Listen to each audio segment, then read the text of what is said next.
good afternoon. It's Monica from Life is Art. I guess technically it's evening. We're at 7 o'clock. And just popping on to say hello. And we are going to be working on a card today because it's Wednesday. Let's create. I'm just working on bringing up my video on the side here, but it's going all crazy on me. So I might have to actually grab my phone to do this. And so if you're popping on to watch, just say hello or howdy so I know you're here. And if you're watching later on a replay, just say replay. There we go, maybe. Ooh. Well, I hope we've gone live. I've got, my phone's not picking it up either. Hopefully we're on here. So if you're watching, just let me know in the comments if you're getting it. I see a few people are saying hello. I see Ellie and my mom. There we go. I got it on my phone now.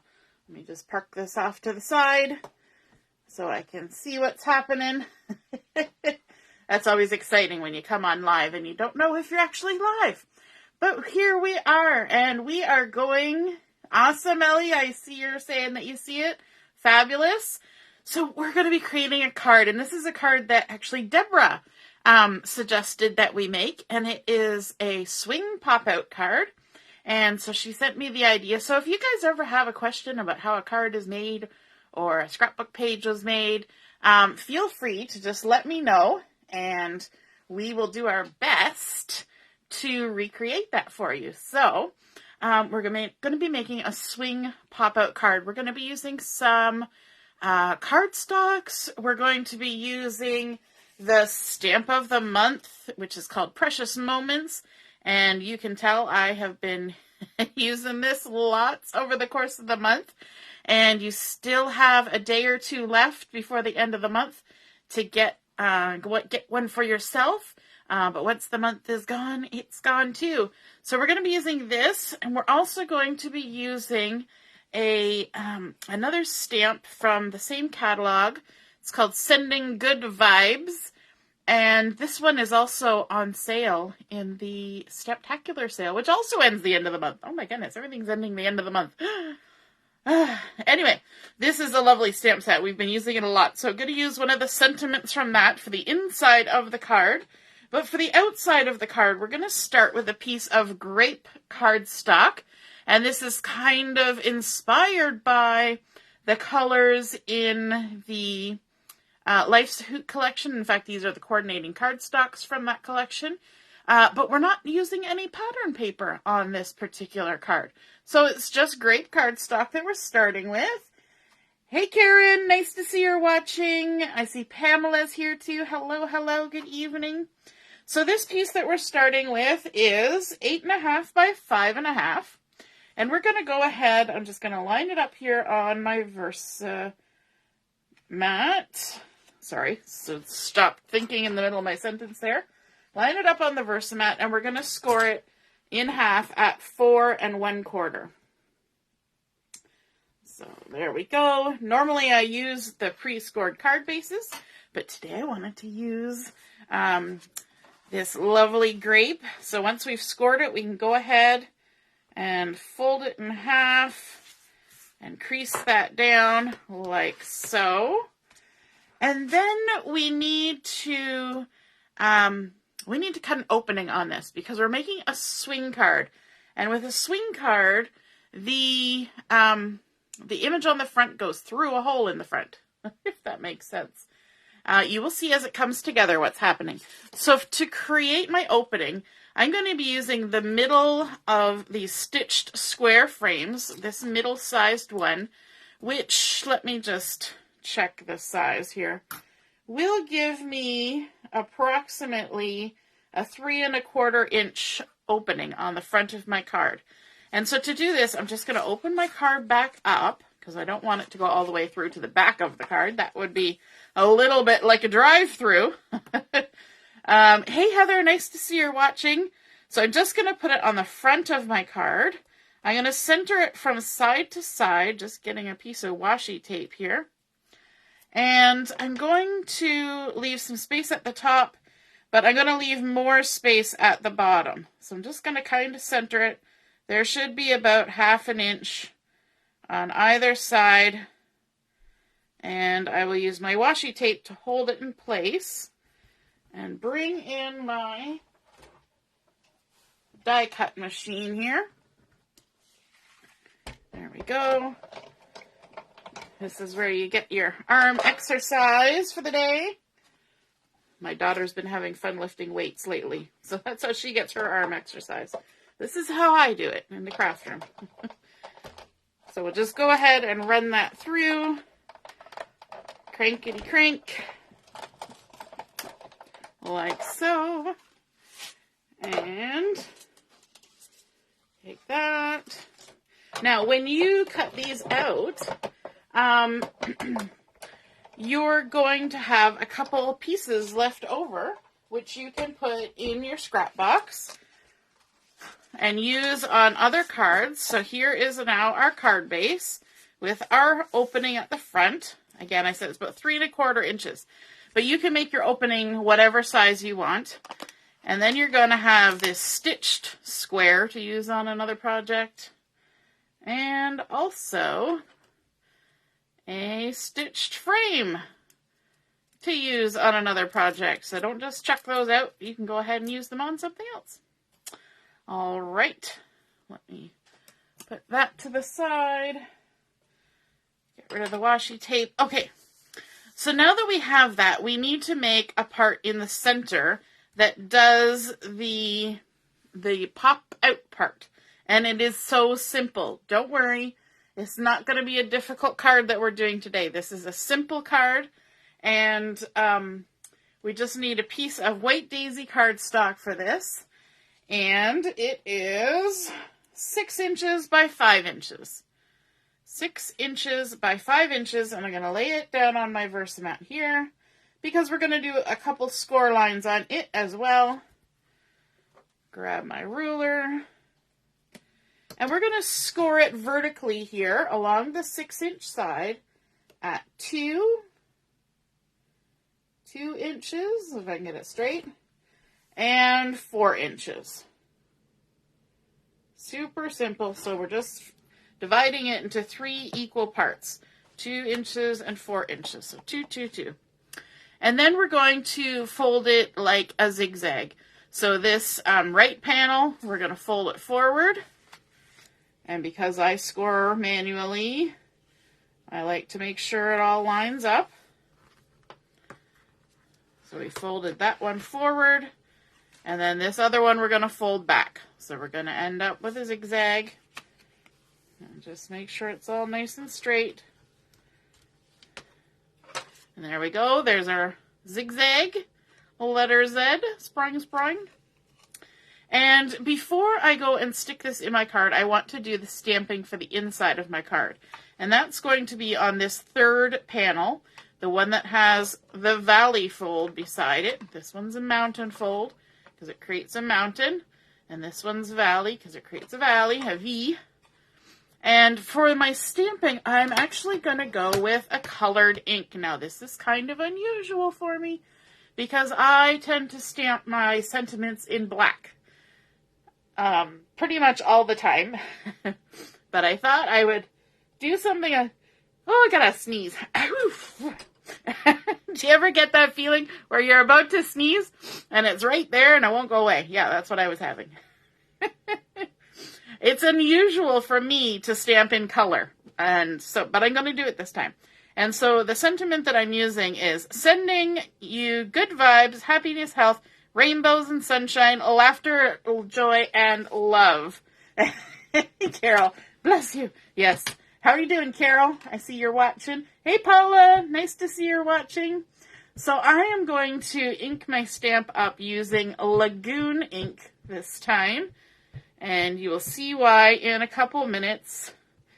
Just want to make sure I got good coverage because this is a one and done stamping situation here because I'm not using my stamping platform, although I could. I'm going to take my chances. So I'm going to turn my card base to the side here so I can line everything up, hopefully. And stamp it down, and I'm going to give it a minute just to get good contact and transfer the ink. Hey, Marilyn. Nice to see you're watching. I don't know if I said hi to Heather yet, but hi, Heather. All right. Yay. Excellent. I never trust my stamping some days. So that was Lagoon. And going to pop this over here. Bring back in the card base. So this is going to sit in the card like this. And we want to line this section up so that we've got an equal distance of the grape showing all the way around. These pieces are not going to be attached at all. So only this far right section. So I'm going to go ahead and add some adhesive on the back of that. Just like this. Has anybody else got really strong winds where they are? Oh my goodness, our recycle bins and garbage bins were in danger of blowing away or blowing over, and we have the great big huge ones.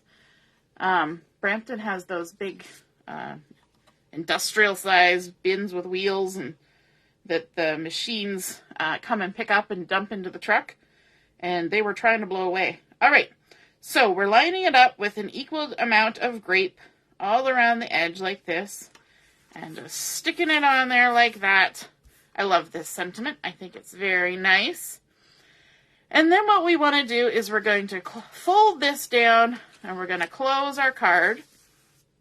And we need to start working on what's happening on the front. So let me set this aside and bring in this little guy.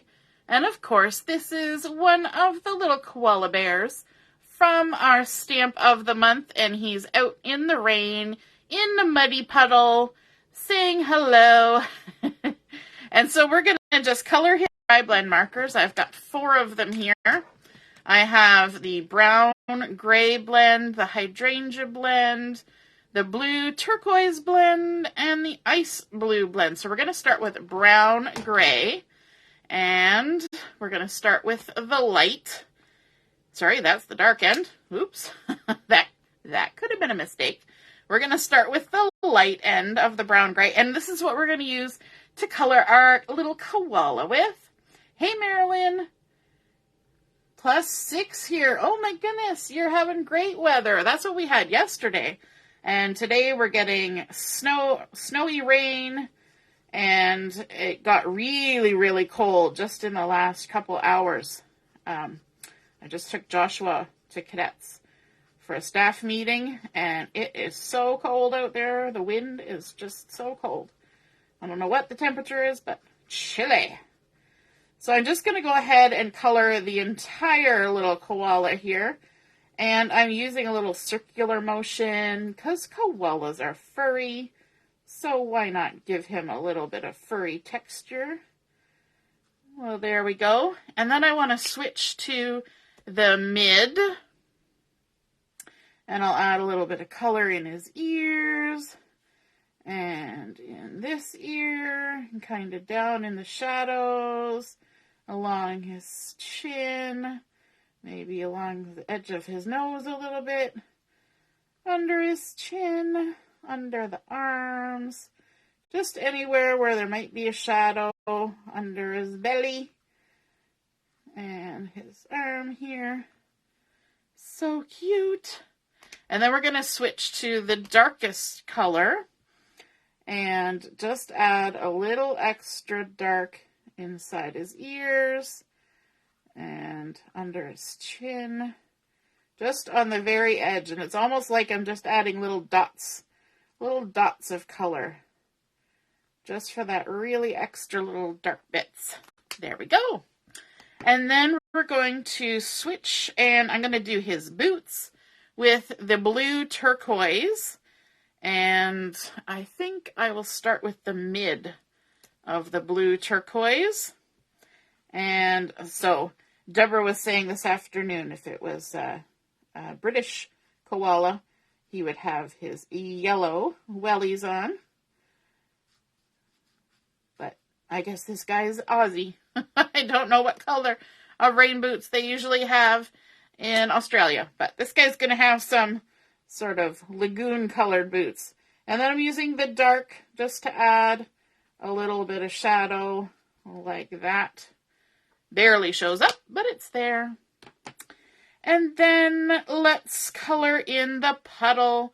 So I've got my ice blue, and I'm going to start with the lightest color. I'm just going to go ahead and color in the puddle. And if I leave any white spots, it's okay, because we'll just call that reflection.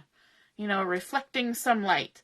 And then I'm also going to jump to the mid and just kind of under him here, just add a little bit of shadow, right? Because there's a little bit of reflection of his boots, a little bit of dark shadow under where he's standing.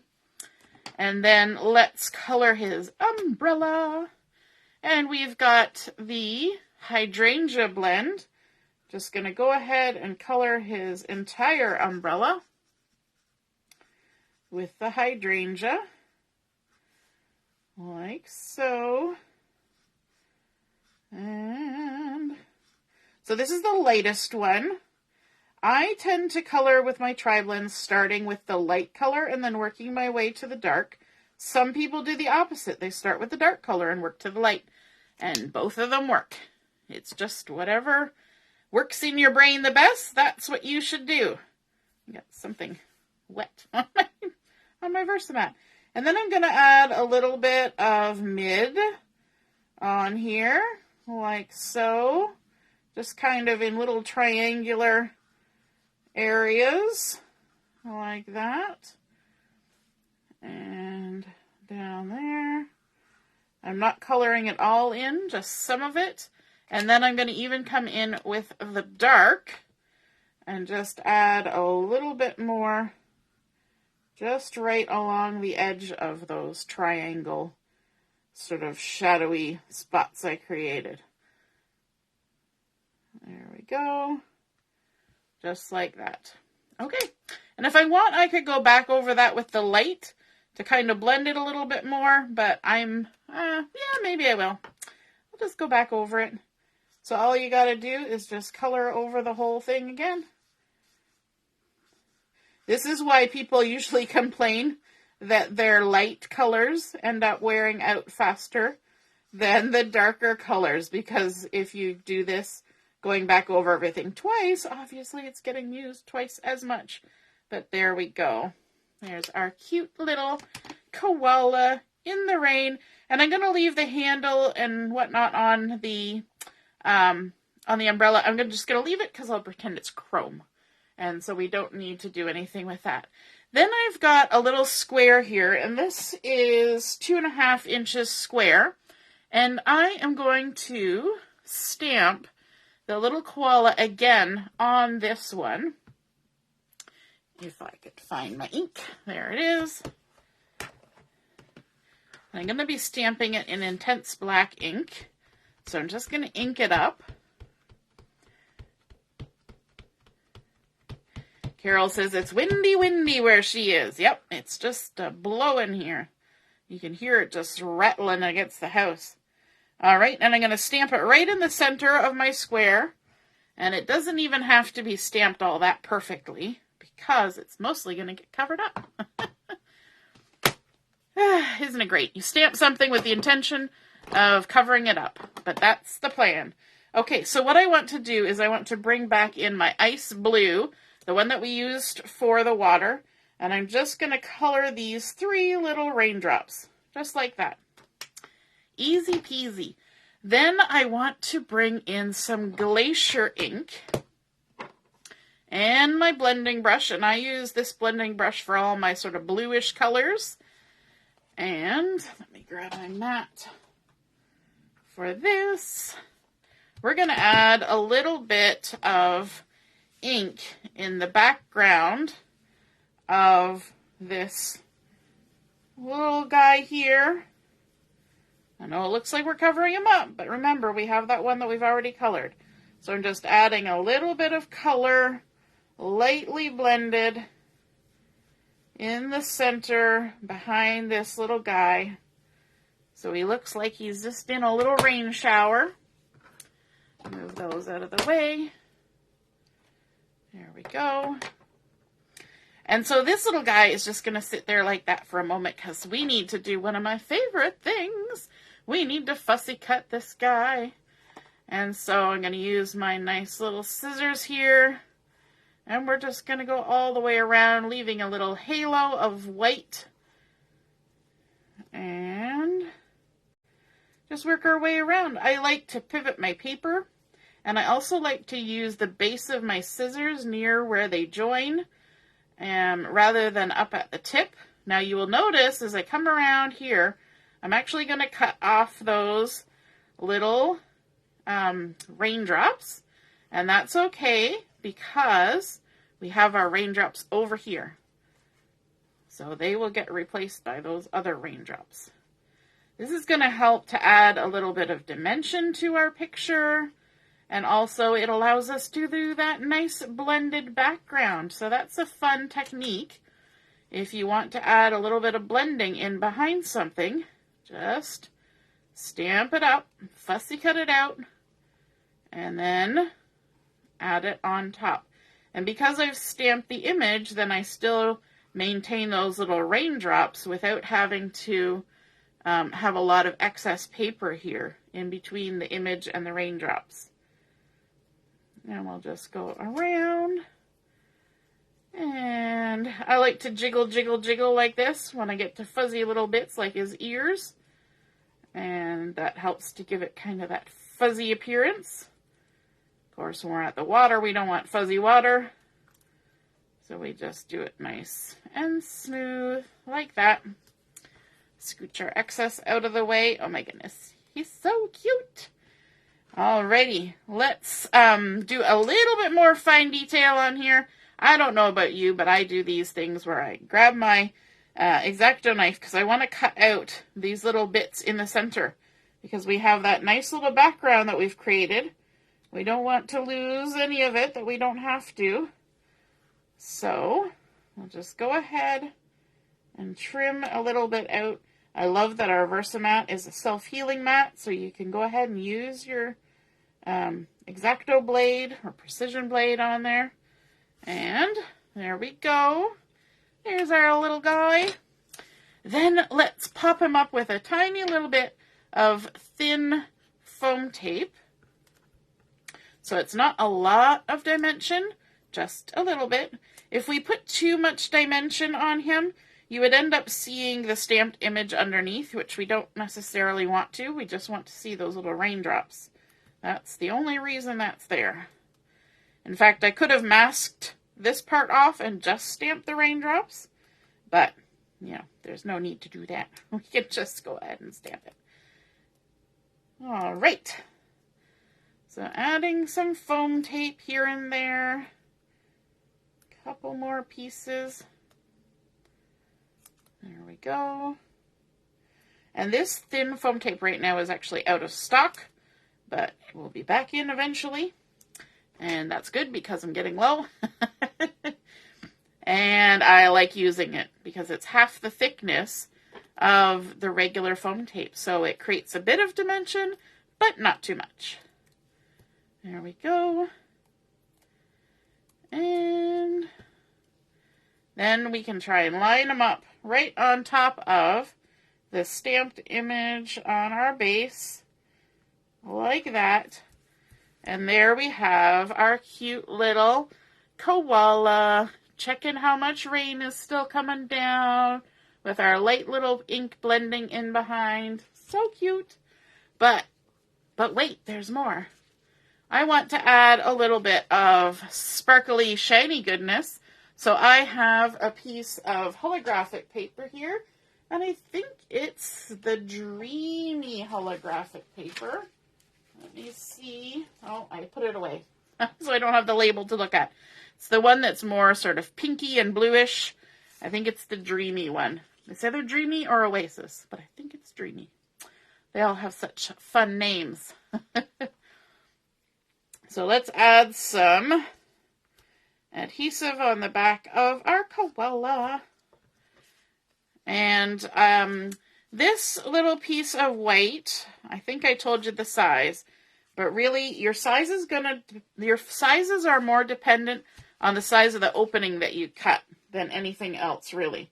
So this is 2.5, and I'm putting it on this one, which is 2 5/8. So it's just a tiny little bit of the holographic paper that's showing around the edge. And I thought it kind of played up on the idea of the water, because it's kind of shiny and reflective. And then I've got a piece of Lagoon paper, which is 3 1/4 inch square. And we're going to go ahead and adhere this in the center of that. So many thises and that's. Hey, Joanne, nice to see you're watching. Hello, hello, good evening. And we're just going to pop that in the center, leaving a nice edge all the way around, like so. And now it's time to add it onto our card. So it's going to go right in the hole that we've created on the front of our card, just like that. But it's only going to be adhered to this white part here. So what we can do is we can just flip over our paper, make sure our little guy is the right way up, and just add some adhesive on this half. Oops, it's sliding everywhere. We'll just line it up down here at the bottom. And there we go. This is where you start feeling a bit like an octopus because you have to hold all sorts of things down when you try to line this up. Okay, make sure he's the right way up. We've got our card here. And then we just want to make sure he's nice and settled in there, nice and straight. Because the magic of this card is that this is a swing pop card. And so now I can show you how it works. Look at that. This center part pops out and this front panel swings and comes out through the front like that. So when it's standing up on display, you have a nice little display piece. And then when it closes down, it folds right down like that. Now I want to add a sentiment on the front, and for that I want to do some heat embossing. So I'm just going to open my card back up, bring in my anti-static pouch, and just give this front cardstock a little swish with that, and that helps take the static away so that our embossing powder doesn't stick everywhere, because we only want it to stick in the places where we want it. I've got my Versamark ink. I've got white embossing powder here. Take the lid off. And I've also got a scrap piece of paper for gathering up the excess. There's always excess. And then I have my sentiment. I've got the I'm here, rain or shine sentiment, which I think just works perfectly with this little koala. So I'm going to ink it up with Versamark and stamp it here on the front of the card. Not right in the center. I'm kind of going off to the side a little bit. Sprinkle on my embossing powder. Tap, tap. In case there was any spots you missed. Tap, tap. And then we can use our scrap as a little funnel to stick it back in the jar and use again. In fact, I just ordered a whole new jar of white embossing powder. So exciting. And there we go. Let's bring in our heat tool. Get it warmed up. I like to have my paper up off my work surface when I'm heat embossing. And so it's going to go from dull and dry in just a moment. I'm directing the heat away from my hand. And it will change to shiny and bright white here in a moment. There it goes. Always so much fun to see the transformation. I'm here, rain or shine. And we can just fold that down now. I want to add a little bit of, not accessories, a little bit of bling to the front of the card. So I have my silver loose sequins, and this is something I'm pretty sure we have retired this item now, and you can tell I have loved it. It's great for shaker cards. We do have other sequins as well, and I think the bluebell ones and the wildberry ones and the melon ones, they also have these. What I'm going to do is I'm actually going to pull out some iridescent sequins from this, and also some that are just sort of whitey silver. I don't know any other way to describe it other than whitey silver. It's not shiny silver. It's kind of like, we had aluminum rims on our truck, and they used to get like a white rust almost on them. And that's what I'm going to be sticking on here. The whitey silver ones. So I'm going to make a few dots of glue. I always find that it's much easier to put the glue on my paper and then add the, I got an extra one. Got a star on there too. Then add the sequins to it. If I try to put glue on the sequins, it's just a mess. Get it everywhere. Everywhere but where I want it. And so I'm just going to dig through here and find the ones I want. There's a mid-size one. And then, let me see, getting down to the end. So sometimes you got to really look to find the ones you want. There's a smaller one. There we go. Pop that on there. And then I thought I'd add a couple iridescent ones just up here amongst the raindrops. And we've already got 3 little raindrops there, so I'm only going to add 2 sequins. And I'm going to use these sort of clear iridescent-y ones. Maybe this one's a little more shiny.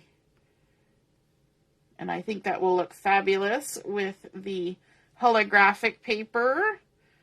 And let me see, find a littler one. Digging for fun things. There we go. All the little stars always want to come along for a ride.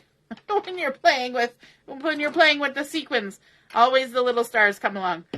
Alrighty, so there we have our completed swing pop out card with our stamp of the month little koala. We've got the I'm Here Rain or Shine with our white heat embossing. We didn't use any pattern paper, but we did do some ink blending with the blending brushes in behind the koala for just a little spot to ground him. And then we have also used the holographic paper in behind, did some coloring with the tri-blend markers, added in a layer of Lagoon, as well as we've got our Grape cardstock here as well, popped it up with some foam tape, and then added some bling. And then we open it up, and it says, sending you good vibes, happiness, health, rainbows, and sunshine, laughter, joy, and love.